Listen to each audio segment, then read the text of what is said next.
I'm Sarah Middleton from the DPC. Welcome to the next in our short series of programmes introducing our Digital Preservation Awards finalists. They're here to remind you of their creative work, their inspiring work, before we reveal the winners this Thursday, World Digital Preservation Day at 12 noon UK time. Each episode, we are looking at one of the awards categories in detail and the creative projects which have been selected as the finalists for each. And today, we're going to be looking at the DPC Award for the Most Outstanding Digital Preservation Initiative in Commerce, Industry and the Third Sector. And I'm joined today by Karen Sampson and Natalie Harrower. Thank you, Sarah. I'm Karen Sampson and I head up Lloyd's Banking Group Archives and Museum. Hello, and I am Natalie Harrower. I'm Director of the Digital Repository of Ireland in Dublin. Karen, you are the Vice Chair of this awards category. Could you say a few words about why this award is particularly important to you? Yes, I mean, I particularly like this award as it celebrates the work of archives and records teams that are often small in themselves, but part of a much larger organisation, whether that's a business or a charity. And being nominated sort of gives them the chance to shout about the great work that they're doing to their parent organisation. And it helps shine a light on the value that their archives bring to that organisation. Natalie, can you remind us what the criteria was for this? What were the criteria for this awards category and what were the judges looking for when they selected their finalists? Yes, thanks, Sarah. As Karen said, I think this is a really important award to kind of raise the profile of those that are working away on this kind of activity and may not otherwise be known.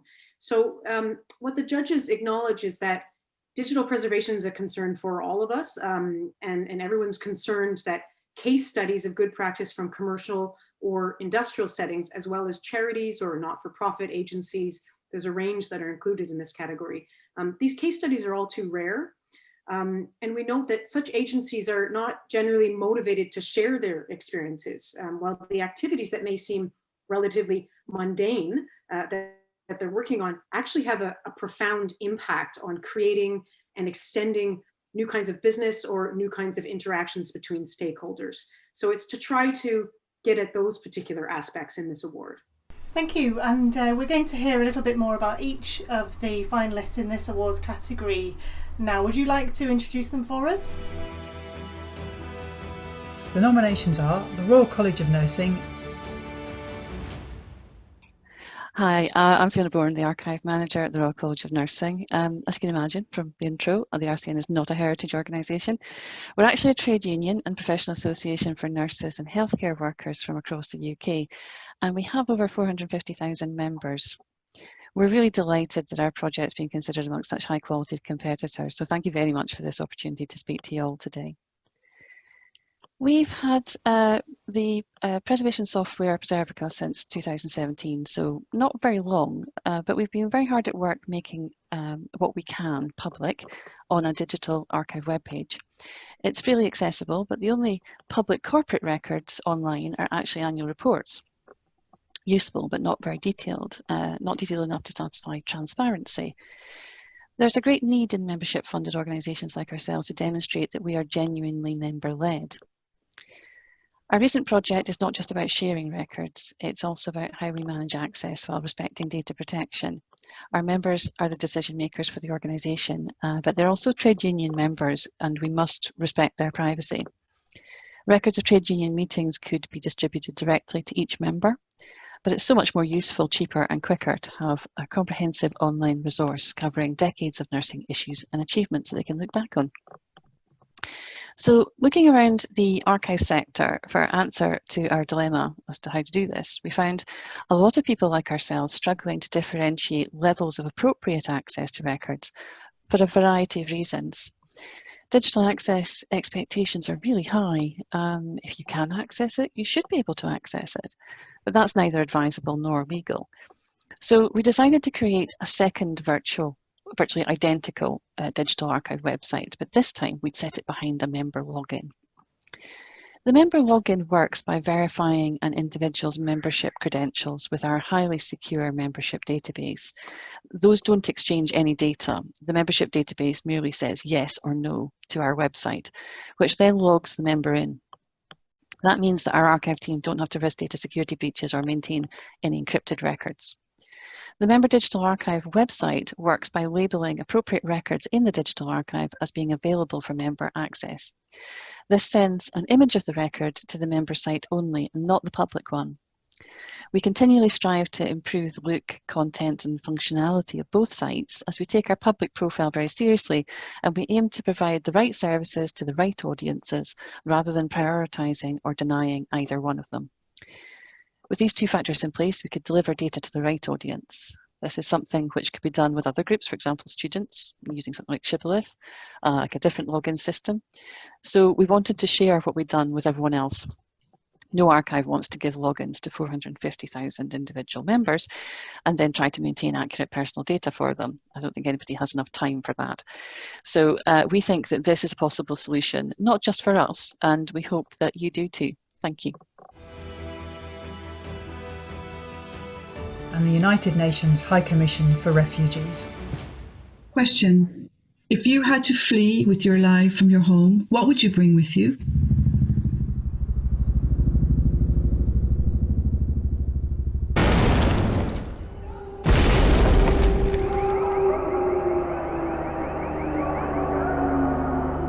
Wallet. Empty. Wallet. Wallet. Money. Coins. Pennies. Torch. Whistle. Laser pointer. Seen more clearly out at sea. 3 bags. 1 bag. Rucksack. Trunk. Yellow plastic bag for paper, sellotape till waterproof. And yellow cards for refugees. And national ID. Army service record. And an information booklet from the government. Diploma, electronic. Certificate from high school. Passport, if you've got one, you can take. Expensive one-way ticket. Fake. Flag. Flag. National flag. Flash drive, laptop, phone. Mobile. Phone number, phone number, phone number. SIM card. Spare one. Phone. Phone. Smartphone with Skype and FaceTime. Headphones. Charger. Charger. Overseas adapter. House keys. House keys. House keys. We have suffered so much. I want to study so that I can become someone again. Welcome to UNHCR. Step inside our world of 70.8 million refugees, a staff of 17,000 working in some of the most dangerous places in the world. All these numbers you see can numb you. Don't let them. Archives and why they matter to UNHCR. History is often told by the victor. UNHCR saves the voice of the victim. Digital preservation is the only way to continue the protection of this story and memory. The challenge for UNHCR archives is to justify expenditure in digital preservation versus life-saving measures such as the Plumpy Nut high nutrition bar, which saves lives. What would you do? How would you do this? My first mission was to Lebanon, in registration centres where I witnessed misery on a scale I had never seen. Nothing prepared me for what I saw, and I realised I had to adapt my digital preservation strategies to be relevant in a large humanitarian organisation. How do we do it? Well, collaboration is key with our external partners, internally within our own records and archives section, within our own divisions, and with our global operations. Our main achievements: 20 years of an electronic documents records management system, 7 years of cataloguing and describing digital information, giving access to it. Thank you. We stand with refugees.